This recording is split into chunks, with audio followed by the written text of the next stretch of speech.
Olá, meus queridos, bom dia, um bom sábado. Desculpe os 5 minutinhos de atraso aqui, questões técnicas, mas agora já ajeitei o microfone e às vezes ele cai um pouquinho aqui, porque ele é fino para o pano da camisa é fino aqui, mas a gente vai ajeitando, tá bom? Se ele cair, eu arrumo de novo aqui. Eu espero que vocês estejam me ouvindo bem. Eu coloquei o microfone justamente para evitar um pouco do ruído externo e ao mesmo tempo dar uma iluminação melhor aqui. São improvisos, né? A gente não está no estúdio, mas o importante é que nós estamos conseguindo estar com vocês nesse momento para orarmos, para lermos a palavra de Deus. E hoje eu quero tocar nesse assunto. O que falta para Jesus voltar? O que falta, né? Já tem mais de 2000 anos que ele fez a promessa que em breve voltaria e até hoje não voltou. E até quando nós vamos ficar neste mundo, enfrentando sofrimentos, desapontamentos, orando, pedindo a Deus por proteção, porque estamos sempre cercados de perigos? Até quando nós vamos orar de olhos fechados? Isto mesmo, orar de olhos fechados, porque a promessa bíblica é que nós estaremos com Deus. E se vamos estar com Deus, nós vamos poder falar com Jesus face a face, através da presença do Cordeiro ali na Nova Jerusalém. Nós nunca mais teremos que pedir proteção, não fará mais sentido dizer a alguém, vá com Deus, fique com Ele, porque Deus estará realmente, sensivelmente conosco, presente em toda parte. Hoje nós temos a presença de Deus sentida pela fé, mas em breve sentiremos fisicamente a presença de Deus. Vamos dar aqui o nosso bom dia, paz do Senhor, a Marcilene, paz do Senhor, Marcilene, acho que é Marcilene mesmo. Valdeci também, bom dia a todos, bom dia, Valdeci. Kelly, amém, Kelly. Mateus Muniz, mais uma live abençoada do professor, a Deus toda a glória. Douglas Lima, feliz sábado. Vera Giora, deve ser Giora, será que é judia? Giora é um sobrenome judeu, está escrito Giora, mas deve ser Giora, não sei se pronunciei correto. Vamos aqui mais, Alex Missões, bom dia, professor daqui da África. Eu já ia perguntar para pessoas que estivessem fora do Brasil nos acompanhando. Então vamos ver aqui, nós temos Marcele, quem mais? Temos aqui Adriele Silva, bom dia, sou de Juiz de Fora, Minas Gerais, Juiz de Fora. Bom dia, paz do Senhor Jesus. Eva Paula, 14, bom dia, Eva. E pessoal, não deixe de clicar também, obrigado pelos coraçõezinhos aqui, já me disseram que isso é bom, não sei como, mas é bom quando vocês clicam nos coraçõezinhos, mas cliquem também no aviãozinho aí para convidar outras pessoas para estarem conosco, tá bom? Dayana Batista, tem Ceci, de Uberlândia, que a graça de Deus esteja com você também. Patrícia Oliveira, feliz sábado. Tem o Eli Maciel de Queimados, tem muita gente boa aqui. Itaboraí, Rio de Janeiro. Nanda, Renata Marinho, bom dia, de São José dos Campos. São José dos Campos é pertinho lá da Novo Tempo, uma cidade muito bonita. E bom dia a todos vocês que estão aqui com a gente nesse momento. Hoje eu estou feliz por várias bênçãos recebidas, mas eu ainda tenho aquele desafio da ADRA, tá bom? Eu não esqueci, lembra na semana passada, como eu falei? Eu vou falar isso agora, talvez na metade da live, no final da live de novo, para reforçar. Gente, tem mais de 19 milhões de pessoas no Brasil passando fome. Nós temos que fazer alguma coisa, tá certo? Eu até comentei com o pessoal da ADRA, tem os posts que a ADRA está colocando, mas eu não quis só meramente colocar os posts, os flyers ali no meu Instagram, eu queria colocar a cara mesmo aqui. E nós estamos com planos assim muito bons. Por exemplo, eu não estou apenas fazendo a campanha para a ADRA, eu vou participar financeiramente também da ADRA. Eu quero ajudar com algumas cestas. E eu já me comprometi com eles, nós vamos conversar detalhes amanhã e segunda-feira, por eu estar em Belo Horizonte, para evitar que eu viaje para São Paulo ou para outro lugar, nós vamos visitar algumas famílias necessitadas aqui. Eu vou filmar, vou mostrar para vocês, não expondo a pessoa, não quero jornalismo de sensacionalismo. Se a pessoa autorizar, aí eu vou contar da experiência dela, da luta dela, e nós vamos levar pessoalmente, eu vou levar pessoalmente ali o Vale Cesta Básica, o Vale Cesta Básica para essa pessoa e vou incentivar você. Rodrigo, como é que eu faço para participar? Fique atento, tá bom? Eu vou colocar sempre no meu Instagram aqui QR Code com o número da conta. A ADRA é uma instituição séria. Vou fazer algumas lives durante a semana para convidar você para participar. Tem um cantor, que por enquanto eu não vou revelar o nome dele, um cantor muito famoso. Ele não é cantor gospel, e é muito famoso mesmo. E ontem eu falei com ele por telefone, e eu falei, olha, eu sei que você é muito famoso, mas você toparia fazer um trabalho comigo, uma live solidária, assim, para pegar os seus fãs e tudo mais? Eu me surpreendi, que ele falou assim, eu conheço o trabalho da Adra, eu conheço o trabalho de vocês adventistas, é um trabalho sério, para mim é uma honra. Aí eu falei, nossa, então me passa o contato do seu assessor pra gente conversar. Ele falou, não, Rodrigo, para que assessor? Pode falar direto comigo, não vou meter o assessor nisso, é com você. Onde você quiser eu vou pra gente fazer a live, então aguardem, tá bom? Aguardem. Todo mundo que é fã desse cantor aí, nós vamos juntos aí trabalhar para ajudar a alimentar o nosso semelhante. Tá bom, gente? Muito obrigado por esse carinho. Essa semana vou respirar Adra. Adra, para quem não sabe, é uma agência adventista de assuntos humanitários, assim como tem a Cruz Vermelha, tem a Médicos Sem Fronteiras, tem a Unicef, tem algumas ONGs, né? A Adra tem essa ONG. No mundo inteiro ela participa. Quando tem um terremoto num país, a Adra está lá com o jaleco verde, ajudando as pessoas com questão de terremoto, campos de pessoas que são vítimas da guerra, sabe? Aqueles campos de refugiados, sempre a Adra está lá. Nesses países que têm problemas de guerras, terremotos, tsunamis, a Adra tem um tipo de atividade. No Brasil ela tem outra, porque aqui a gente não tem essas catástrofes naturais tão fortes como lá, mas nós temos gente passando fome e a Adra está aí. Graças a Deus por isso. Foi, aliás, o atendimento de uma oração.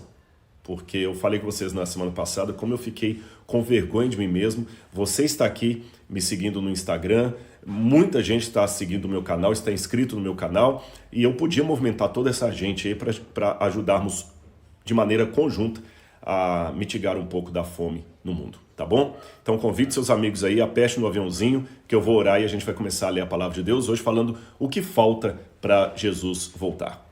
Vamos orar então a Deus? Querido Senhor, amado Pai, em nome de Jesus, nós estamos agora para começar a ler a Tua Palavra.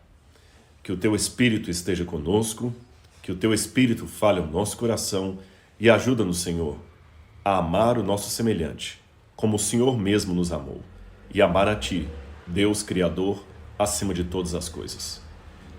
Que este seja o resumo dos mandamentos na nossa vida, em nome de Jesus. Amém, Senhor.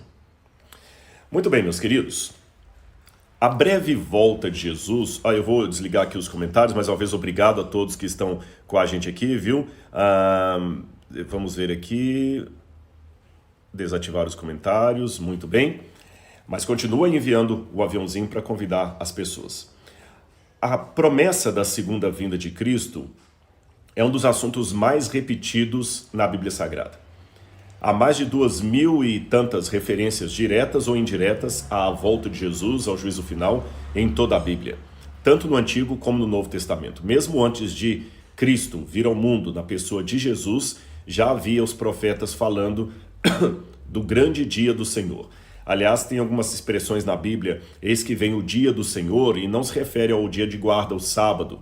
O dia do Senhor ali se refere ao dia do acerto final de contas, em que Deus virá, diz que o sol se escureceria antes desse dia, conforme a profecia de Joel.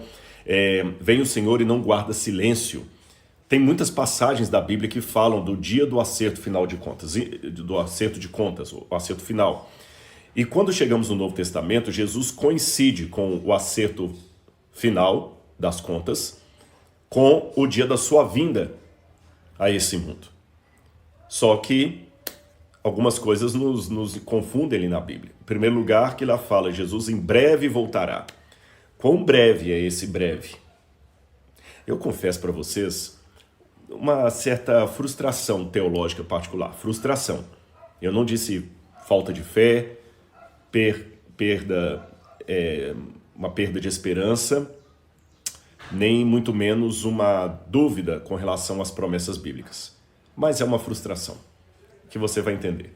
Quando eu conheci que Jesus em breve voltaria, na verdade, foi até antes de ler na Bíblia, através dos adventistas sobre a volta de Jesus, eu já tinha uma noção da volta de Cristo, porque, não me perguntem como, no meu livro O Ceticismo da Fé, até tem um capítulo que eu menciono esse sonho de criança, Eu me lembro que deveria ser antes dos 5 anos de idade, porque eu não tinha ido para a escola ainda. E eu sonhava que eu estava numa casa e havia uma senhora de idade comigo nessa casa e começou a chover pedras e as pedras batendo no telhado e eu com aquele medo e a senhora falou comigo assim, não tenha medo, é Jesus que está voltando, é Deus que está voltando. E quando eu saí eu devia ter uns 4, 5 anos de idade, quando eu saí da casa, interessante que os sonhos não permanecem tanto tempo na mente, mas isso eu ainda lembro. Eu saí da casa e olhava para o céu e vi a silhueta de um homem com vestes longas, mas a silhueta ele não era branco, era uma nuvem cinza, mas ele regia, como se fosse uma orquestra, mexendo assim os braços, aquela silhueta assim com eu lembro bem detalhe da veste bem longa dele. E a frase da mulher, viu? É Deus que está voltando, é Deus que está voltando. Depois disso eu me lembro que numa velha Bíblia em minha casa, que essa Bíblia foi destruída quando eu resolvi vir para a igreja, mas isso é uma história que eu conto noutra ocasião, tinha dentro um folheto alaranjado com o nome urgente. Aí quando eu já estava na escola lendo, eu lembro que ficava juntando as sílabas urgente. E quando eu abri aquele folheto, tinha uma imagem da volta de Jesus. Eu ficava namorando aquilo ali igual adolescente, olhando a fotografia da namorada, sabe? O Instagram dela. Eu olhava os detalhes e reolhava, eu decorava cada detalhe ali daquela cena. Me imaginava ali Jesus voltando. E o folheto no verso dizia alguma coisa mais ou menos assim, você já viu essa cena? Percebe o que ela está mostrando? Olhe outra vez. Jesus vai voltar em breve, etc, etc. E tinha embaixo uma parte em branco onde eles batiam o carimbo de um endereço da igreja. Isso, tínhamos 7 anos de idade, 8 anos. Depois, eu lembro que a gente ia à casa de um amigo, André Luiz, nem sei para onde anda, isso era da época do primário. A gente ia fazer exercício e a mãe dele tinha um livro, Vida de Jesus lá, que ela tinha comprado de vendedores de porta em porta. E nesse livro também tinha no final uma imagem da volta de Jesus, que eu ficava comparando com o folheto. E anos depois disso, quando eu já estava com 13 anos de idade, eu me tornei adventista. E aí eu entendi a questão da doutrina da volta de Jesus na Bíblia. Aí tudo descortinou por mim. Mas naquela época, eu pensava que Jesus iria voltar dentro de 1, 2, 3 anos. E ele não voltou. Ele não voltou. E passou mais tempo e ele não voltou. E surgiu toda uma efervescência que no ano de 2000 ele voltaria, o mundo, tinha um adágio, 1000 passará, 2000 não chegará, e nós já estamos em 2021, ele não voltou. Eu esperava que eu não ia nem terminar teologia, e eu já terminei teologia, já dei aula de teologia, tem alunos meus, ex-alunos meus, que hoje são presidentes em alguns campos da Igreja Adventista, e ele ainda não voltou e eu estou aqui. E a Bíblia fala que em breve voltará. Quão perto é o perto? Sabe, quando você vai para Apocalipse ali, ele diz para João de maneira bem clara e sem nenhuma reserva, eis que venho sem demora, e comigo está o galardão. Sem demora já tem 2000 anos. Aí eu já vi várias explicações, assim, demora do ponto de vista de Deus, tá? Mas eu tô do lado de cá. Deus não escreveu a Bíblia para ele escreveu para nós.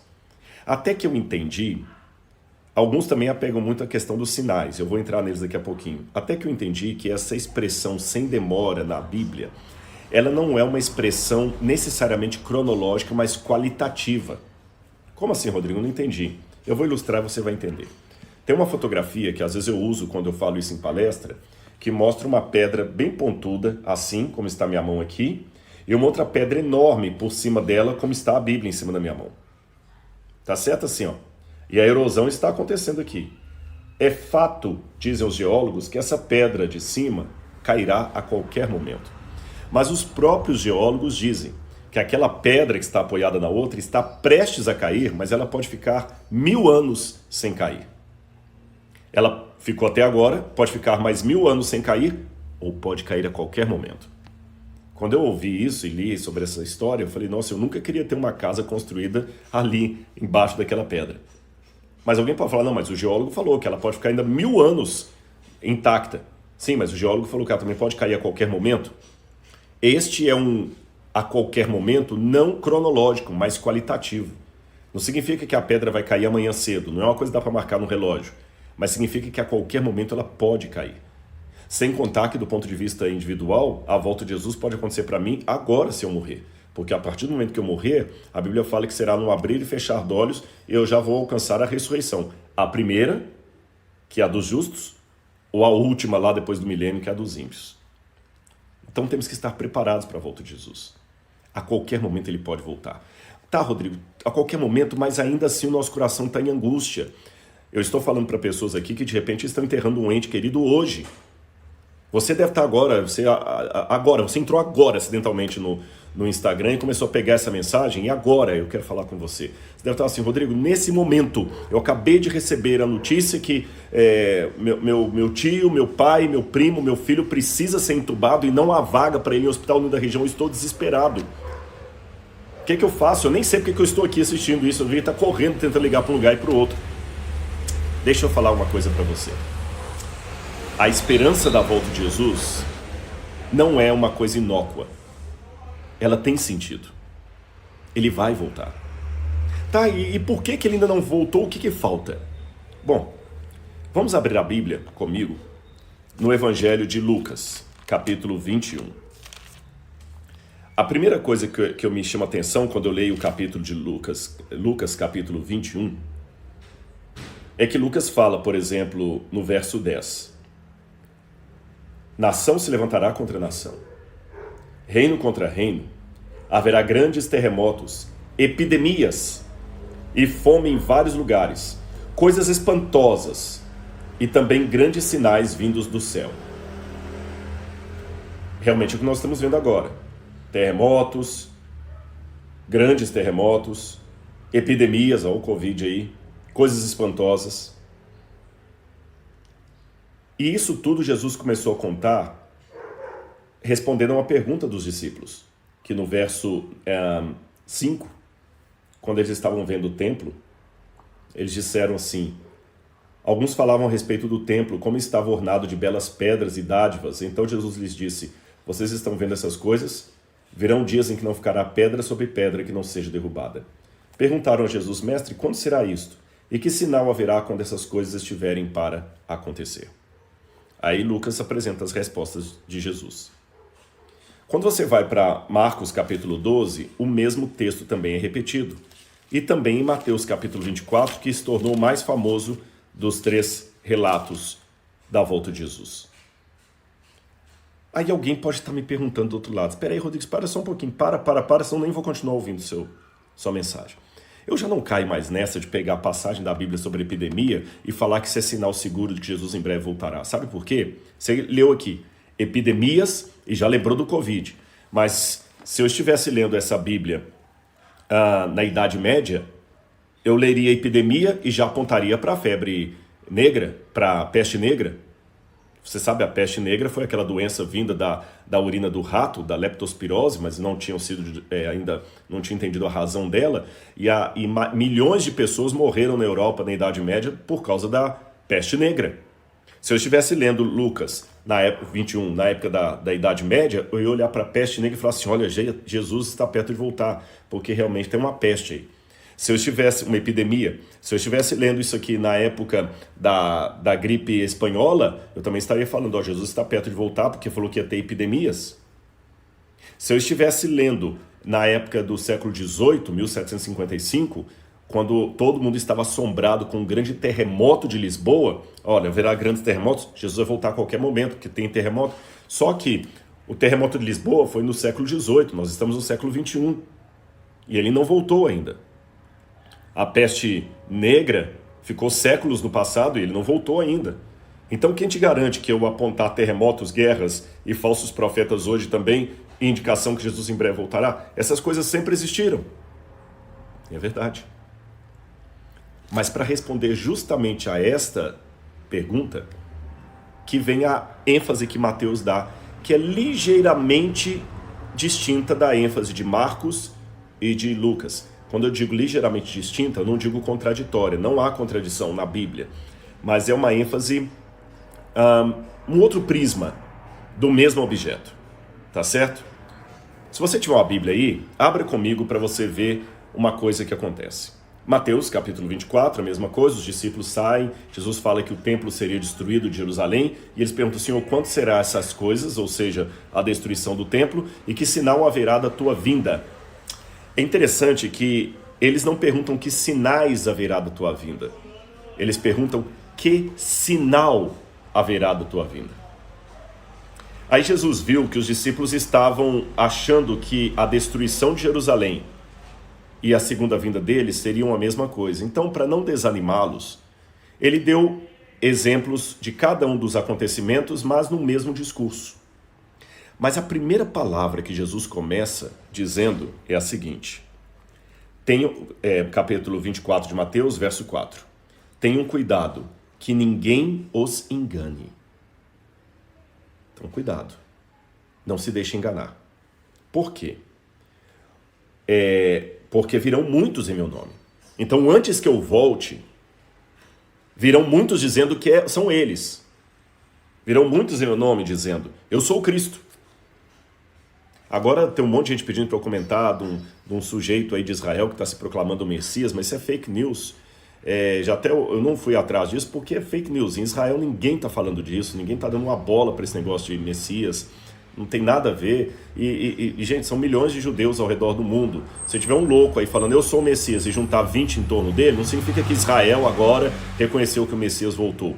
Mas, de qualquer maneira, é um louco. Tem muitos aí falando que ele é o Cristo. Já apareceram vários. Aqui no Brasil nós temos o Henri Cristo, falando que ele é a encarnação do Cristo. Você teve um outro de Porto Rico, esqueci o nome dele agora real, que morreu há pouco tempo. O homem parecia todo bonitão na internet, todo maquiado e tudo.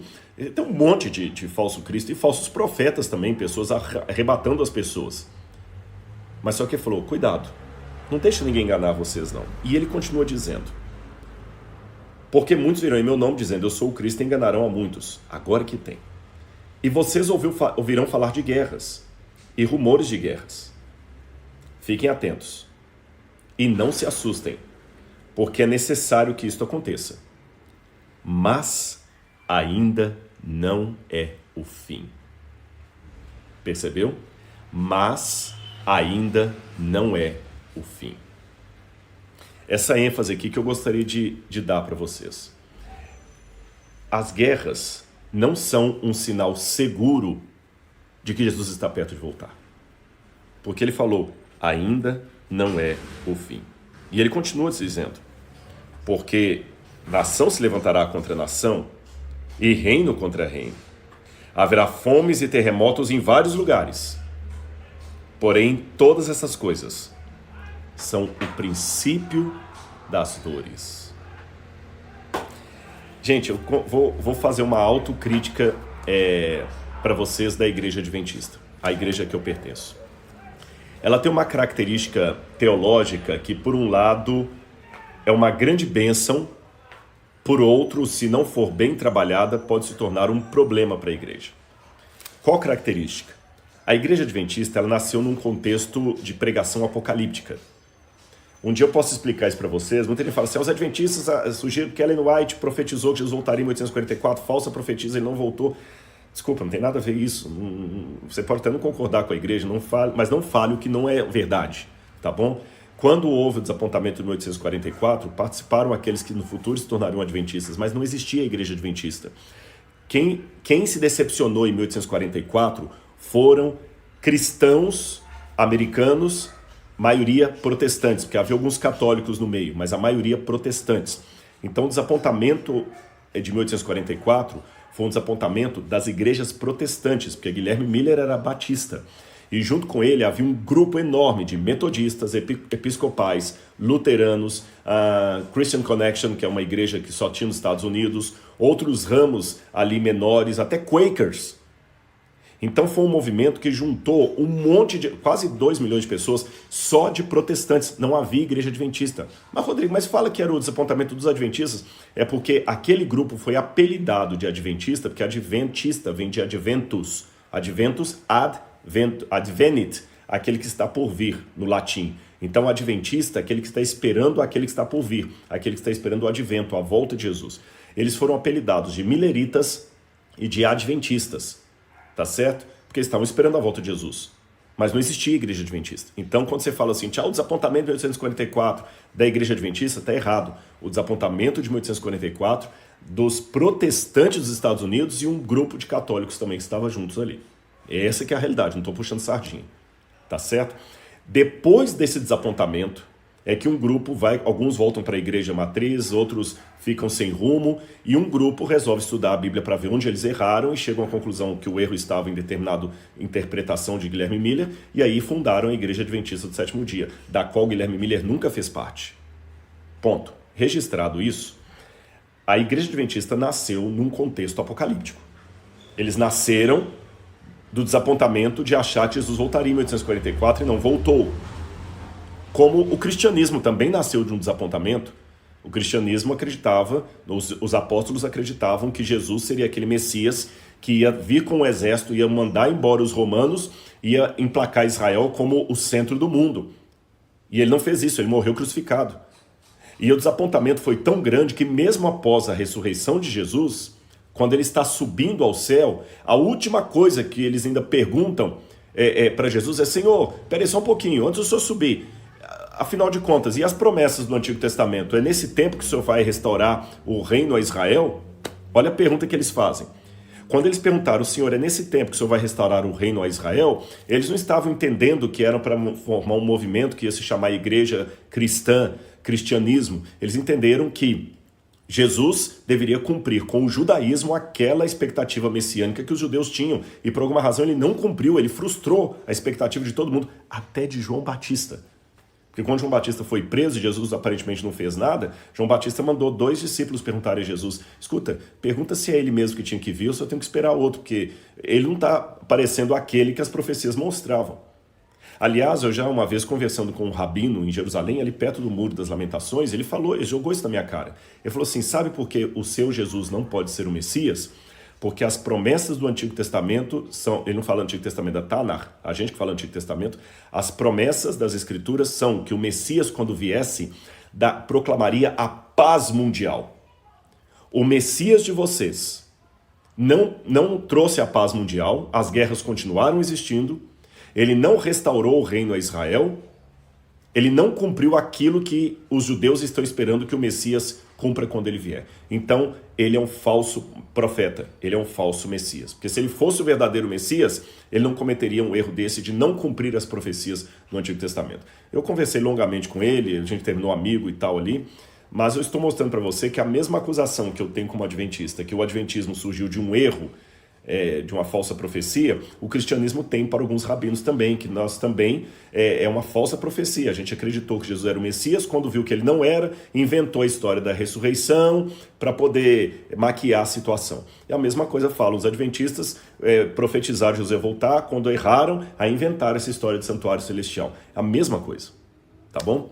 Mas depois desse parênteses aí, você entende a questão que tanto o cristianismo como a igreja adventista surgiram, o cristianismo eu estou falando como massa geral, de uma decepção apocalíptica. Porque os primeiros cristãos acreditavam que o reino voltaria naquele tempo, porque eles liam lá Jesus falando: vocês não vão nem terminar de percorrer as cidades de Israel antes que o Filho do Homem venha. Então muitos pensaram que era para aquela geração mesmo. Paulo, que era tão desenvolvido teologicamente, falou assim: olha, depois nós, os que estivermos vivos. Então ele mesmo esperava a volta de Jesus para aquele tempo, e Jesus não voltou. A igreja adventista também esperava a volta de Jesus para aqueles tempos, e não voltou.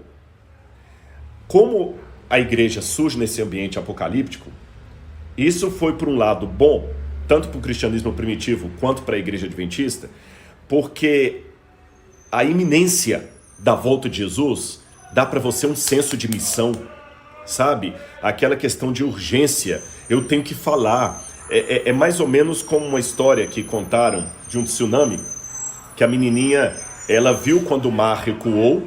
Desculpa que está passando o caminhão do lixo aqui.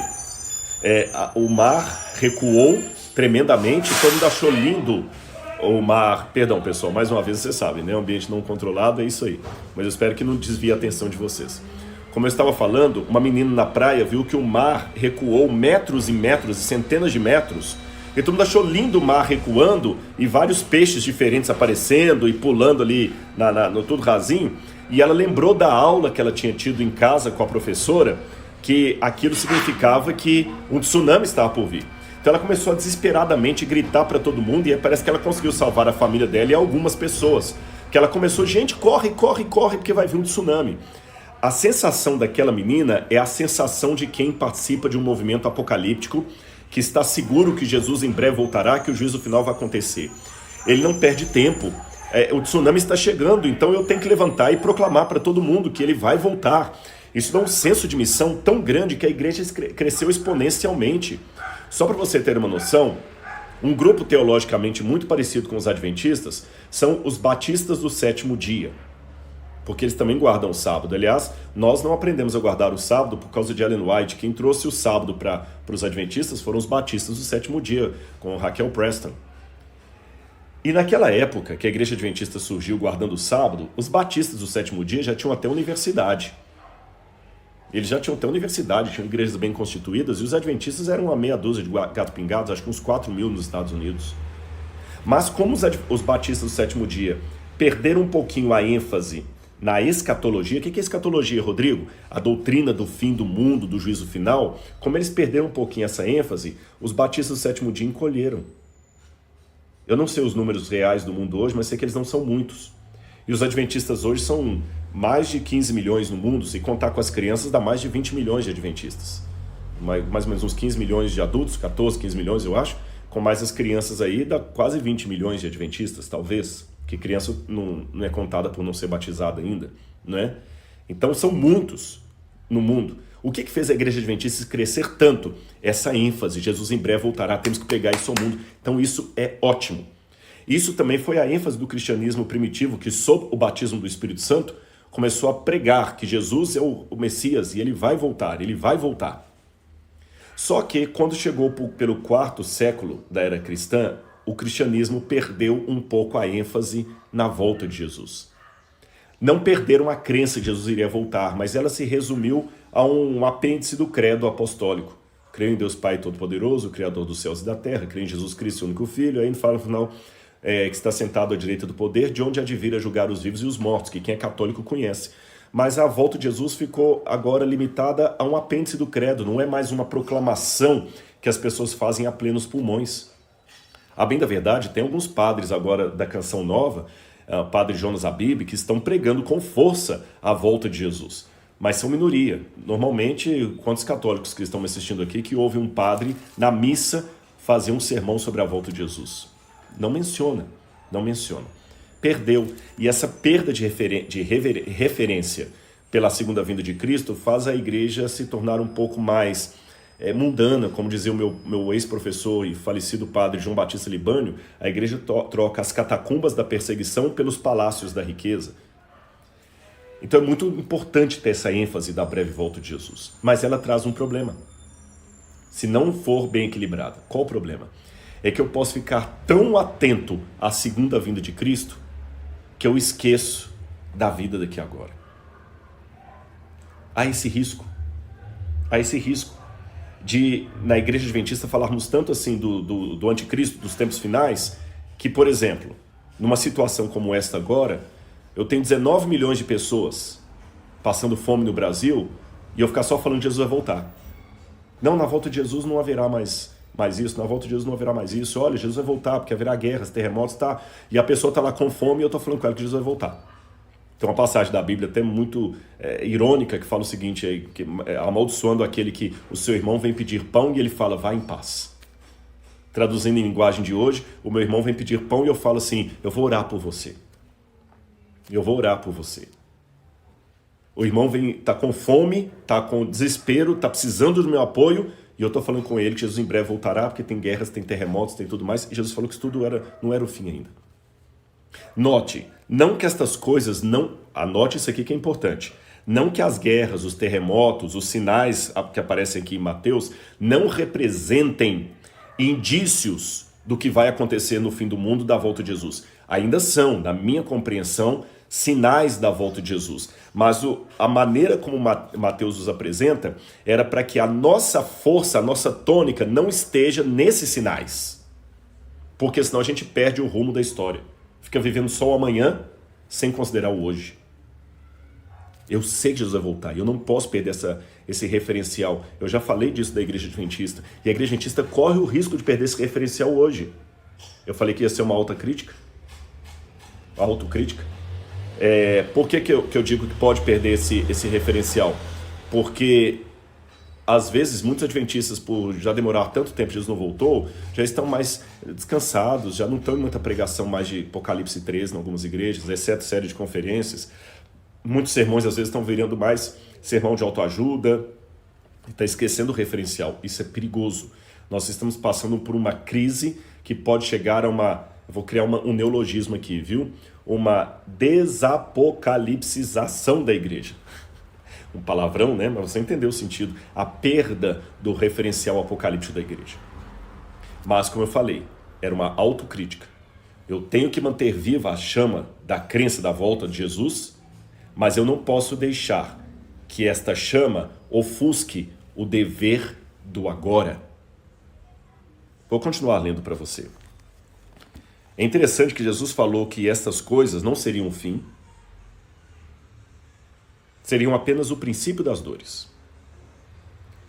Quando Jesus falou isso para os discípulos, eles mesmos atrelavam a vinda do Messias a muita guerra, conflito. Lembra que eu falei com vocês que eles estavam esperando um Messias que viesse com um exército poderoso, expulsasse os malditos e odiados demônios romanos e trouxesse a paz mundial através de Israel como sendo o reino maior do mundo? Lembra disso? Aí Jesus fala coisas assim, calma, a minha vida não tem nada a ver com guerra humana, nem com terremotos. Porque eles pensavam que o Messias ia proclamar um terremoto que ia destruir Roma. Havia muita interpretação judaica daquela época nesse sentido. Ele falou, calma, não é assim que vai ser. Eu vou vir com poder e grande glória, mas a intervenção não vai ser desse jeito que vocês estão pensando, olhando para os negócios desse mundo. Aliás, até uma notinha de rodapé aqui, tem uma passagem do Talmud que me chamou muito a atenção, que era um debate dos rabinos sobre como viria o Messias. Em glória e majestade, como aponta o livro de Daniel, ou humilde num jumentinho, como aponta o livro de Zacarias. E os rabinos não sabiam entender. Afinal de contas, ele virá humilde montado num jumentinho, ou virá em glória e majestade, como diz Daniel? Ora, a resposta que Jesus dá, ele virá das duas maneiras. Na primeira vinda dele, ele veio humilde num jumentinho, como ele entrou em Jerusalém. Mas na segunda vinda dele, ele virá com poder e grande glória. Agora, de que maneira que ele não virá com um exército humano, para, através de política humana, resolver os problemas desse mundo, como esperavam os discípulos. Então, eles ficavam, todo judeu da época de Jesus que estava aguardando a vinda do Messias, ficava olhando para os acontecimentos externos a Israel como sinais, indícios de que o Messias estava chegando, uma derrocada em Roma, um terremoto que provocou o prejuízo de Roma, uma praga que caiu numa cidade. Olha, o Messias está por vir, o Messias está por vir. E Jesus quis mostrar que não são sinais externos ao povo de Deus que indicarão que ele está por vir. E aqui que vem o ponto. Porque a semelhança dos judeus do primeiro século, a semelhança dos discípulos de Jesus, nós, sejamos adventistas ou irmãos de outras igrejas que acreditam na volta de Jesus, ou que pelo menos ouviram falar da volta de Jesus, estamos sempre com o olhar debruçado sobre a janela, percebendo o que está acontecendo fora do povo de Deus, como indicativo claro, inequívoco, de que Jesus está perto de voltar. Eu mesmo admito para vocês que eu tenho esse sotaque, esse ranço na minha fala. Olha, Jesus está perto de voltar. A gente conversa com algumas pessoas mais velhas. Olha esse mundo, meu pai já dizia que a gente ia vir coisas absurdas, né, terríveis. A gente está vendo agora, Jesus vai voltar. Olha, Jesus vai voltar, porque agora está uma coisa terrível no mundo. O filho não está respeitando o pai não está respeitando o filho. Jesus vai voltar. Eu confesso a vocês que eu estou começando a mudar um pouco minha fala. Porque Jesus falou que isso aqui, apesar de serem indicativos, indícios da volta dele, isso aqui ia acontecer durante toda a época. Ele mesmo falou, olha, vocês irão falar de guerras, rumores de guerras, mas isso não é o fim. Isso é apenas o princípio das dores. Não é o fim. Então, se não é o fim, quando eu vir guerras, terremotos, aquilo vai me lembrar que Jesus vai voltar, mas não vai me garantir que ele está voltando agora. Rodrigo, você está dando um nó na minha cabeça, que toda vez que eu dei estudo bíblico, a minha ênfase era em terremotos, essas coisas. Tudo bem, não é que você ensinou heresia, não. Isso está na Bíblia.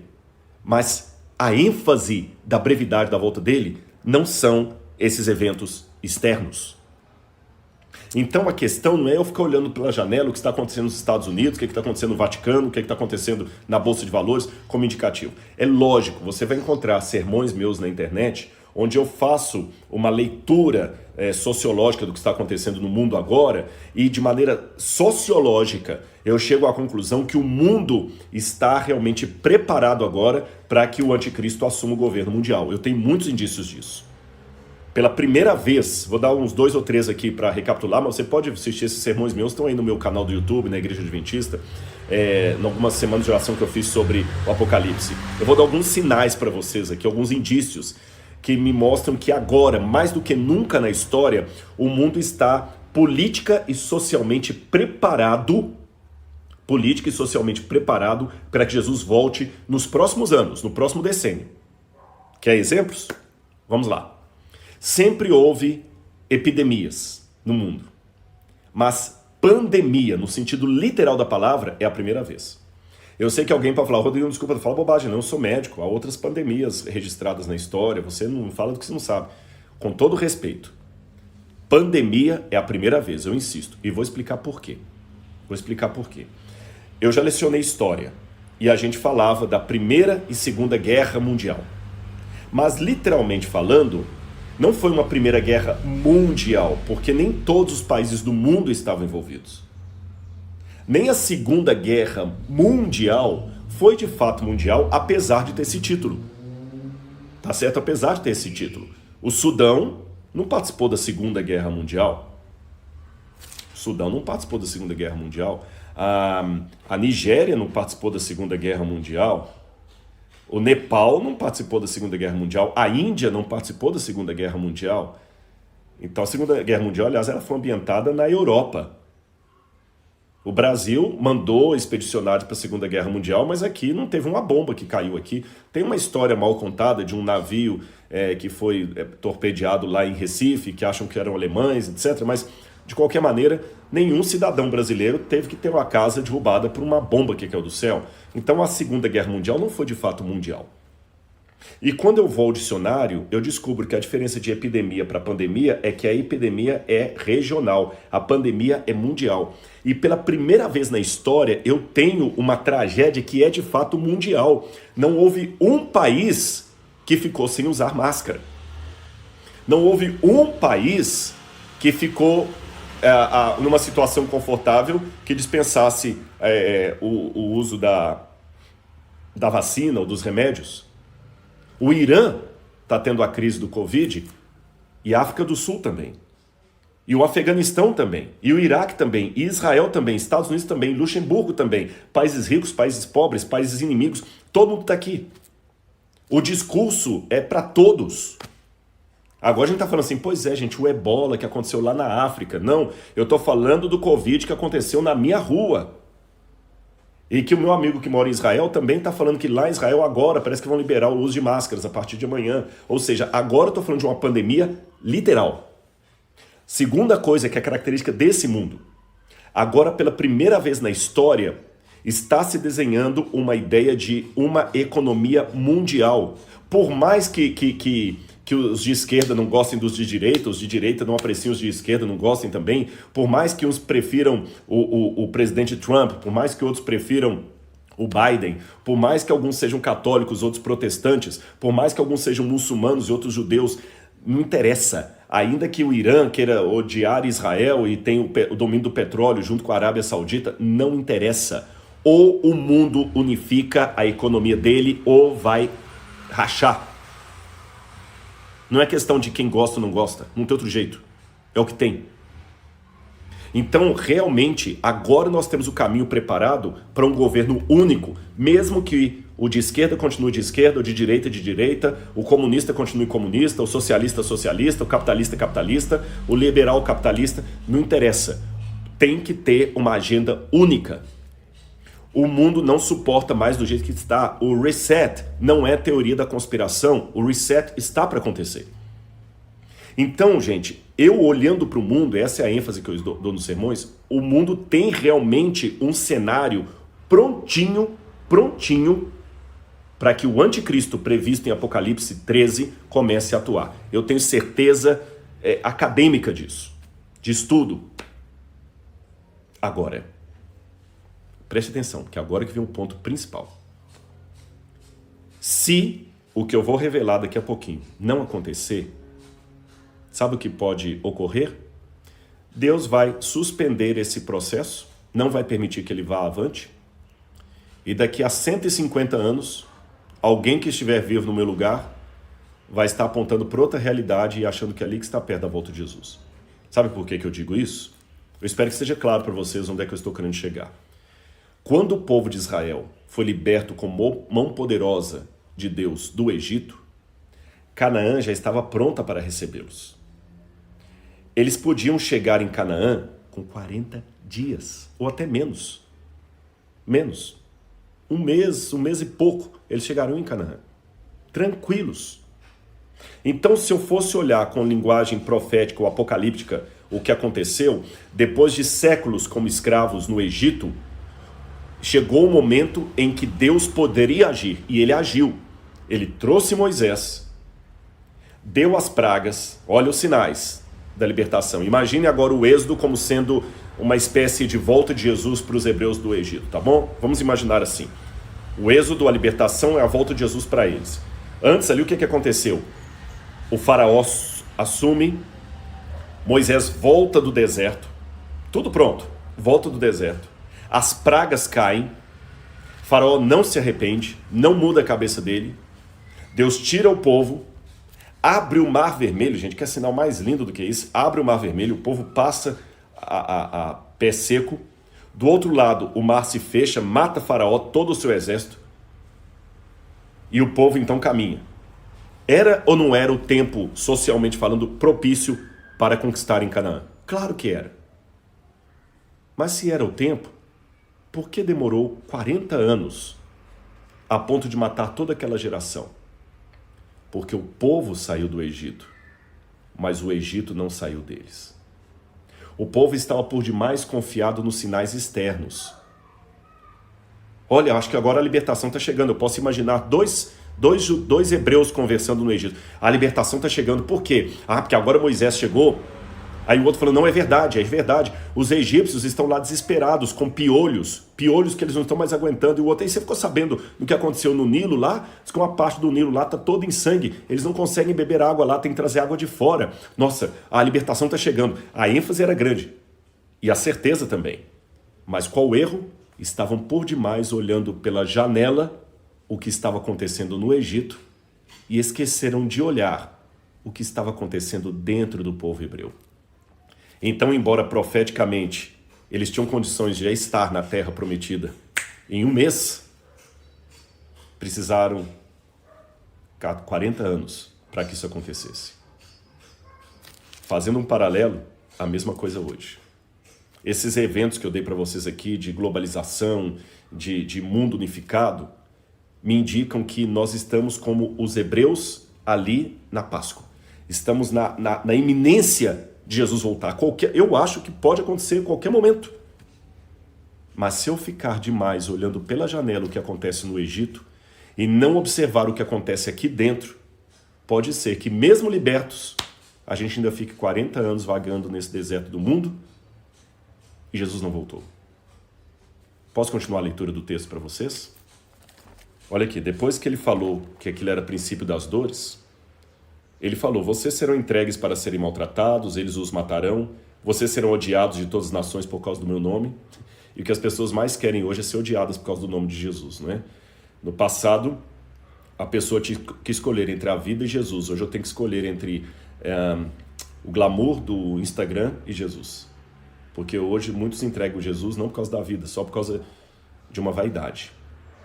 Nesse tempo, muitos hão de se escandalizar, trair e odiar uns aos outros. Muitos falsos profetas se levantarão e enganarão a muitos.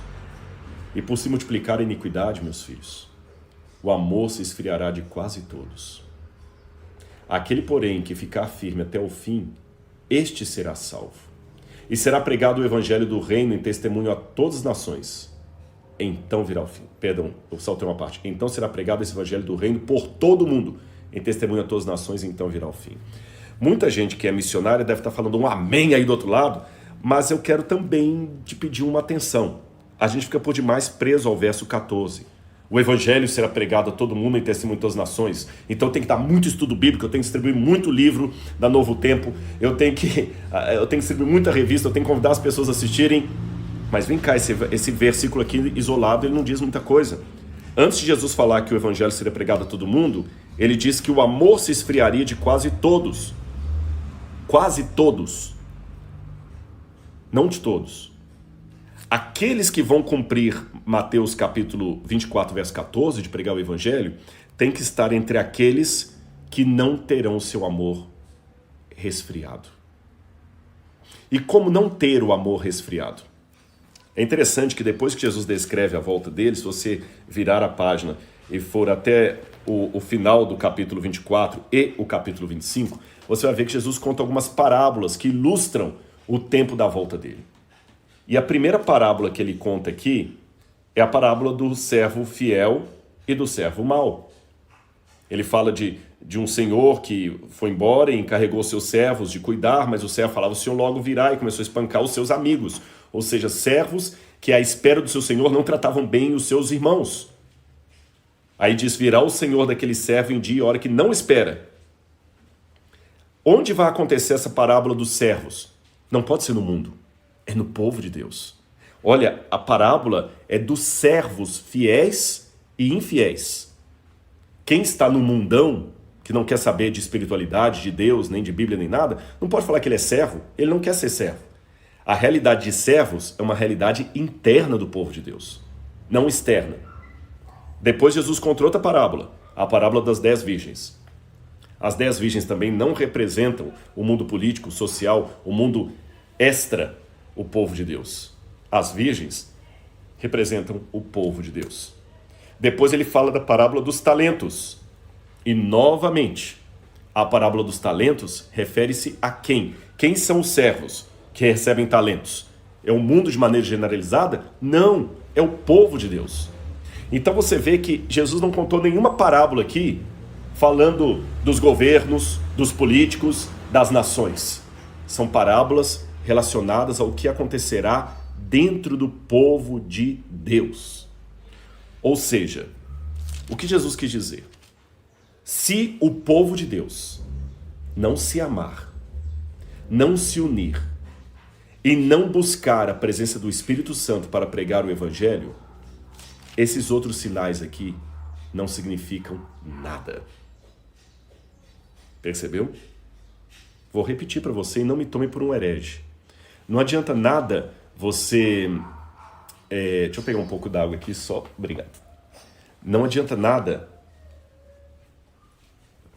o sol se escurecer, a lua não dar a sua claridade, as estrelas caírem do céu, são sinais da volta de Jesus. Não adianta nada ter terremoto na China, não adianta nada ter fome na Etiópia, não adianta nada ter mobilização mundial para um governo único, não adianta nada. Olha, ainda que o anticristo surja agora com um decreto de morte, se o povo de Deus não estiver fazendo o dever de casa, Deus vai matar esse anticristo e vai dar mais 50 anos para surgir um outro, ou 100, ou 200. Eu tenho sim que mostrar para as pessoas os sinais que acompanham a trajetória até a volta de Jesus. As guerras, os terremotos, um olhar profético e atento ao que está acontecendo, para saber que o mundo está maduro. Mas, mais do que isso, eu tenho que ter um olhar interno. Dentro do povo de Deus, servo bom e mau, virgens, talentos.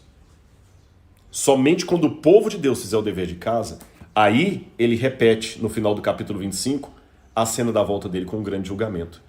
E o que me chama a atenção? Quando vier o Filho do Homem em sua majestade, é interessante que nem todas as pessoas terão a mesma reação na volta de Jesus. Porque quando eu vou para Apocalipse capítulo 6, lá fala que quando Jesus vier, que alguns ímpios, pessoas do mundão mesmo, vão gritar para as rochas e rochedos, caiam sobre nós e escondam-nos da face daquele que se assenta no trono e também da ira do Cordeiro, porque ninguém pode subsistir. Então haverá uma classe numerosa de pessoas que, quando ele vier, vai implorar aos montes que caiam sobre eles, porque eles não podem nem suportar ver a glória de Jesus. Também, quando eu vou para Lucas, lá fala que alguns homens desmaiarão de terror na expectativa das coisas que sobrevirão ao mundo, que até os poderes do céu serão abalados. Muitos vão ficar desesperados. Mas, curiosamente, a Bíblia mostra uma outra classe de pessoas que, à volta de Jesus, não vão pedir para os montes cair sobre eles, não. Nem vão desmaiar de terror, não. Mas também não vão dizer, esse é o Senhor que nós aguardávamos. Pelo contrário, sabe o que eles vão dizer? Senhor, em teu nome eu expulsei demônios. Em teu nome eu fiz curas. E ele falará assim, apartai-vos de mim, malditos, porque eu não vos conheço. Está na Bíblia isso. E um outro grupo vai chegar para ele e falar, Senhor, mas vem cá, isso aqui não está certo, porque em teu nome eu profetizei. E ele falará assim, malditos, eu não conheço vocês. A petulância dos crentes. Nesse aspecto, se me permitem uma digressão aqui psicológica, eu acho os ímpios, no final dos tempos, mais honestos do que os pretensos filhos de Deus. Porque o ímpio, estou falando ímpio mesmo, o Hitler da vida, se tivesse vivo na volta de Jesus, né? Mas alguém do caráter de Hitler, um camarada mau, sem escrúpulos, que estupra criança, que mata inocente, esses tipos de pessoas, ímpias mesmo, eles vão ser mais honestos na volta de Jesus do que os pretensos religiosos. Porque esses na volta de Jesus, os ímpios, eu digo, vão gritar, caia sobre mim, rochedo, porque eu não aguento, eu não vou nem arriscar dizer que eu tenho chance com ele, que eu não tenho. Agora, os pretensos cristãos ou religiosos, que vivem uma religião só de fachada, só de amém, aleluia, e doutrina, esquecendo da piedade que tem que acompanhar essa doutrina, esses com uma arrogância sem tamanho, vão falar, espera aí, por que está subindo ele eu não estou? Olha a audácia. Senhor, em teu nome eu profetizei, em teu nome eu curei. O ímpio pelo menos admitiu que ele não tem chance. Esse ainda quer discutir se não houve um erro de cálculo de Deus. Peraí, senhor, olha direito essa lista aí, vê se eu não estou aí. É impossível, o senhor não vai ser justo se eu não entrar no céu. Eu vou ler nas palavras de Jesus uma das versões desse diálogo dele com esse grupo. E também com o grupo dos salvos. Quando vier, estou lendo Mateus capítulo 25, versos 31 em diante. Quando o Filho do Homem vier em sua majestade e todos os anjos com ele, então se assentará no trono de sua glória. Todas as nações serão reunidas em sua presença. Ele separará uns dos outros, como o pastor separa as ovelhas dos cabritos. Porá as ovelhas à sua direita e os cabritos à sua esquerda. Então o mestre dirá aos que estiverem à sua direita, venham benditos de meu Pai, venham herdar o reino que está preparado para vocês desde a fundação do mundo. Obrigado, Senhor. E ele continua, porque eu tive fome, e vocês me deram de comer. Eu tive sede, e vocês me deram de beber. Eu era forasteiro, e vocês me hospedaram. Eu estava nu, e vocês me vestiram. Enfermo e me visitaram, preso e foram me ver. Então os justos perguntarão, quando foi, Senhor, que o vimos com fome e lhe demos de comer? Ou quando com sede e lhe demos de beber? E quando foi que vimos o Senhor como forasteiro e o hospedamos? Ou nu e o vestimos? Quando foi que vimos o Senhor enfermo ou preso e fomos visitá-lo? O rei respondendo lhes dirá, em verdade lhes digo, ainda que o fizerem a um desses meus pequeninos irmãos, foi a mim que o fizeram.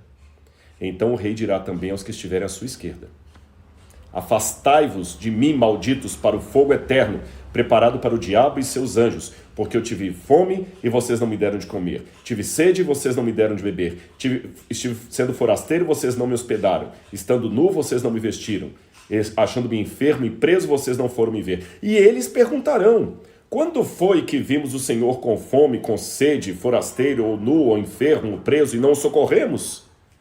Aí Jesus repete, em verdade vos digo que sempre que deixaram de fazer a um dos mais pequeninos, foi a mim que o deixaram de fazer. Estes irão para o castigo eterno, porém os justos irão para a vida eterna. como pregador da palavra de Deus, me chama a atenção que Jesus não falou assim: entre no reino, meus filhos, porque vocês deram muito estudo bíblico. Entrem no reino porque vocês foram fiéis à doutrina, à cristologia bíblica.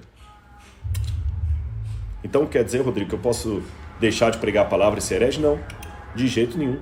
É porque essas coisas, na visão de Jesus, estão incluídas na visão humanitária, no comportamento humanitário. Não adianta nada eu dar o pão para o meu semelhante e não mostrar para ele a esperança da vida eterna. Esse é o ponto. Se eu apenas dou o pão para o meu semelhante, mas não o levo através da graça de Jesus a ter uma vida transformada, a conhecer as promessas de Deus para a vida dele, a conhecer as profecias da Bíblia, eu estou fazendo um trabalho porco. Do outro lado, se eu dou as verdades bíblicas para ele, mas não dou o pão, estou igualmente fazendo um trabalho porco. Então nós não temos que ficar agora com uma falsa dicotomia. O que a igreja tem que fazer? Pregar ou ação humanitária? Gente, essa pergunta é estúpida. Seria a mesma coisa de eu perguntar: qual asa eu posso serrar do avião antes do voo? Nenhuma das duas. O avião precisa de 2 asas para voar.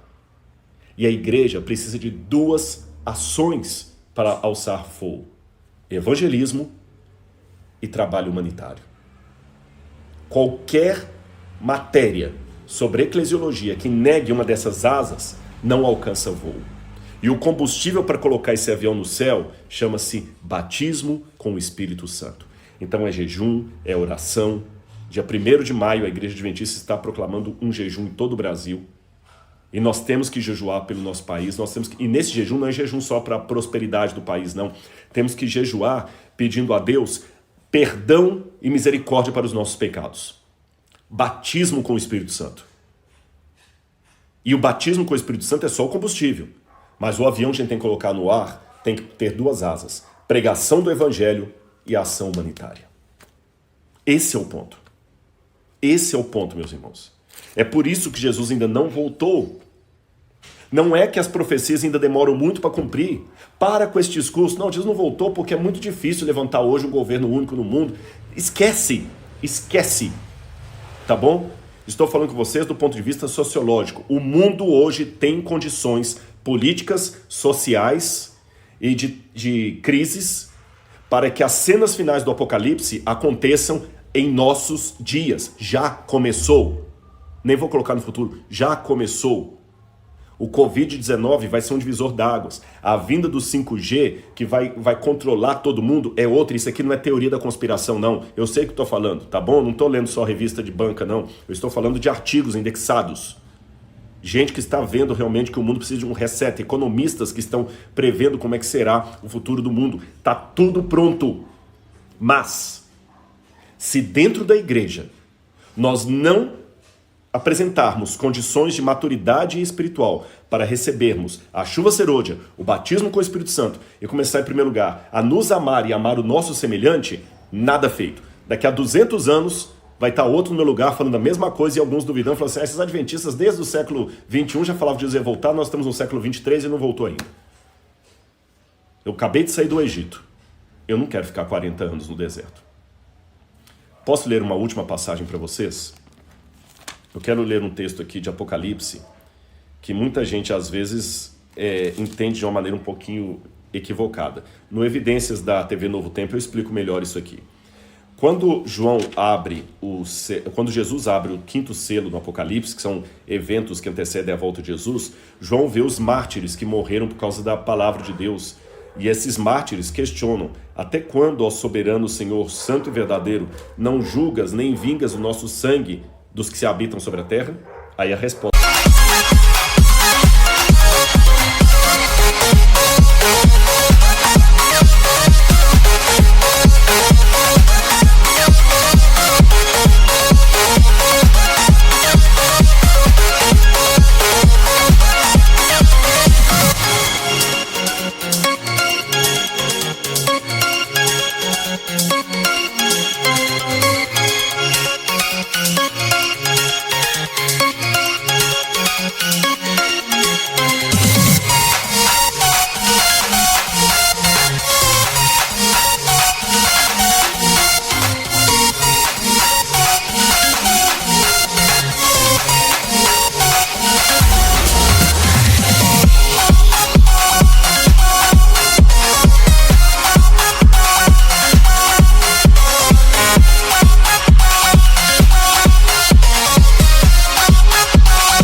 passada foi o seguinte: foi dada a cada um deles uma veste branca. E lhes foi pedido que repousassem um pouco mais de tempo, até que se completasse o número dos seus conservos e irmãos seus que iam ser mortos como eles também foram. Muita gente pensa que esse completado número aqui é uma coisa matemática, que Deus tem um número em mente que ele quer salvar, mas existe uma outra possibilidade de interpretação um pouco mais fiel ao texto, mesmo porque a tradução aqui nem está colocando todas as palavras que tem e que não tem ali no grego, com a palavra aritmos, número. Esse completar significa de maturidade, até que seus irmãos estejam maduros. E é interessante que ele fala, irmãos seus que vão ser mortos como eles também foram. Será que hoje eu estou espiritualmente maduro bastante para, se a perseguição chegar, eu aceitar ser morto por Cristo? Eu sei que depois do fechamento da porta da graça não haverá mártires, mas antes sim. Se hoje eu não deixo a vaidade por amor de Jesus, será que eu vou deixar nesse tempo? Aí de repente, aquilo que mais me frustrou, e eu falei no início dessa live, que é a frustração teológica de Jesus não ter voltado, de repente a misericórdia de Deus para comigo, porque eu não estou pronto. Pense nisso, meus amigos. Eu resolvi falar tanto de assistência social porque, como eu já falei na live passada, eu fui muito machucado pelo Espírito Santo quando eu vi uma matéria aí na TV. Eu, em nome de Jesus, eu vou participar financeiramente com tudo que eu puder fazer. A gente não vai conseguir resolver a fome das 19 milhões de pessoas no Brasil, e mesmo que conseguíssemos, tem outras.